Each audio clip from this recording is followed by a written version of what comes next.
I don't even know where to start. There was just a lot.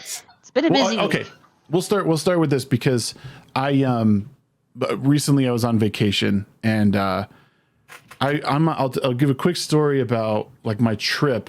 Going out there, I was nervous because I was traveling with my 3-year-old, and he is a lovely child, but he's moody occasionally. And he thinks things are funny and interesting for about 10 minutes and then gets over them. And masks were no different. So going into the flight, I thought, this is going to be it's like a 3.5-hour flight to Atlanta, another 2-hour flight to Connecticut. Like, what am I going to do? Like, so I just did like, I wore my mask because I didn't feel like ending up on a TikTok somewhere. And fair enough. And then, so I didn't put his on. I just said, I'm going to see how far I can push this thing. The previous time I flew, they kept bugging me. Like, you have to keep your mask on your daughter. Because everyone thinks my son is a girl for some reason. You got to keep your mask on your daughter. I'm like, it's impossible. Like, how about I do your job and you do this job? Like, we'll see how good you are at it. But no one bothered me this time. And I thought that was peculiar. I was like, no one said anything. No one said anything in the airport. No one said anything on the planes. I mean, obviously I was happy. I didn't have to be bothered with it. But then one of the final couple days of our trip, it was basically said that it is no longer mandatory. Like TSA is not going to enforce the mask mandates in the airports or on the flights, which was amazing. Great. Yeah. Wait, when was this? Oh man, it was like, God, I want to say it was 2 days ago now. Yeah, I was about to say, I think it was like Sunday or Monday, something like that. I can't remember. So I'm flying to Dallas on Friday. So am I going to be affected by that? I guess you are not required to wear a mask. Yeah, you're all set. Oh my God, let's go. There you go.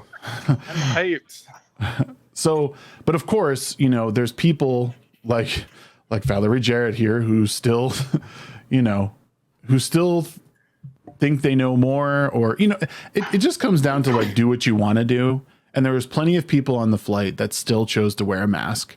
I would say about 70% of the people were not. Roughly 30% were. The lady who was sitting with my son and myself, she chose to wear a mask. Totally fine. She wasn't, crazy or anything with us. But it's just funny how they're like, I don't, wearing my mask no matter what non-scientists tell me I can do. I just, So what I'm understanding here is that because Fauci didn't give the word, because Biden didn't give the word, because Kamala, well, technically Biden did give the word, but because Fauci didn't give the word, it's definitely cemented that you still have to wear your mask, even though the mandate was applied by, the commander in chief in this aspect. So yeah. The guy that overrules pretty much everybody in your cabinet and is just like, okay, yeah. So I have to tell you, huh? So basically, his mandate was struck down by the courts. That they were deemed to be. That's right. I don't know if it's necessarily unconstitutional, but they go against whatever laws are in the book. So then, if I'm reading this correctly, then it wasn't the president that said that he wasn't, that they were lifting the whole mandate. They were just like, all right, this is dumb. Let's just stop it. No, it was a federal judge in Florida. Yeah. Yeah. Good old Fed judge. I don't know. And it seems like no matter what data comes out about masks, or, how effective they may be or may not be, people like Valerie just, they need to continue virtue signaling, like, well, look at me, I'm still going to do this. And it's like, okay, well, we lived with germs for the past however many years. And, that's one of my biggest problems with this whole thing is up until COVID, like we dealt with germs in a very, I would say sane manner. Like you were sick, you stayed home, you washed your hands, you took medicine, you got better, then you resumed your activities. Well, I think what it is when it comes to Valerie's case is that she's worn her mask for so long that like the antibodies that usually fought off the stupidity died out. because they weren't exposed to it as much. So now, you know, that little bit of stupidity ended up becoming mad stupidity, like a bunch of stupidity. If you're a healthy person, for sure, it's gonna mess with you. I don't know if I can swear in this podcast, but oh, we swear. It's we do, but we're trying to keep it to a sane minimum. Overlord Shagsworth says that he pays his guy handsomely. It only helps my editor with his with bleeping occasionally, but if it gets excessive, but that's all. It's interesting because if you're a healthy person, you don't want to be isolating your body from from all this stuff, because you're gonna mess with your immune system. There's an interesting part of this though, which is for example, my aunt she had, before COVID, she would get pneumonia 2 to 3 times a year. She just has bad medical conditions. Mm-hmm. Since COVID, she has not gotten pneumonia once. Oh, interesting. And we think it's because she's paranoid, and she's also mentally challenged a little bit. She has some issues. Fair. But so she has ultra paranoia. She can't rationalize, so she just wears it everywhere, stays away from people. Right. But she hasn't had pneumonia, so we think that there might be a correlation there. So I get, if you're an unhealthy person, it's not a terrible thing to, they do it in Japan, they do it in Asian countries, but right. It's not a terrible thing. But now it's become a synonymous with virtue signaling. So. Well, the scary thing is a lot of people will wear the mask and then assume that makes them safe. So then they're willing to get more closer and more in contact with people. So then they're picking up more germs than they would if they were just keeping themselves away from Yes, that's people. also true. Yeah. But I feel like most people are pretty much at this point, the majority of people, not everyone, but they're probably just virtue signaling for some sort of social integration. I don't understand it exactly, but well, there's also a phenomenon, I don't remember the exact name of it. It's like cave syndrome or something like that, where basically you lock somebody up somewhere long enough, they're going to be afraid to come out. Oh, Stockholm syndrome. No, not Stockholm syndrome. Stockholm. That's different. Oh, that's sorry. I know what you're talking about. It's like the idea behind if someone's locked in a cave, they'll fear everything around them because all they see is shadows. Oh, okay. And so that they're afraid to come out, and that's kind of, I feel like, where we are now, especially for. Well, we got to come out of the other side, because it's weird, because the people like her, they want to be the ones to say how life goes. It's 2022, Shags. You got to say it until they confirm their gender. Please tell me you didn't gender your dogs already. Well, see, one's a boy and one's a girl. Are you questioning? Sure? One has a penis and the other has a vagina. So we can only go so far with that. We're not biologists. Yeah, we're not biologists, so we shouldn't say. I can't believe we're actually dealing with this.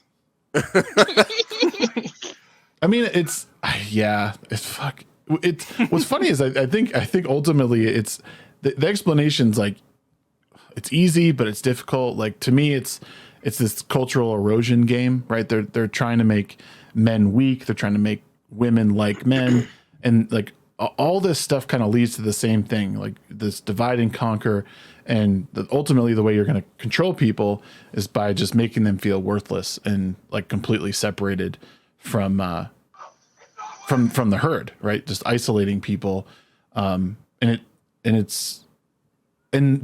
whole COVID thing is proven to do the same thing. We've known for a long time how to take care of ourselves, and we've done it in the face of in the face of disease and bad flus and colds and all that. We just took care of ourselves. We took care of the ones we loved, and now it's we need the next thing to, the next little social currency points to score to make us look a little better on websites like Twitter. At the end of the day, Twitter doesn't run the world, though you would think it does by how much people interact on it.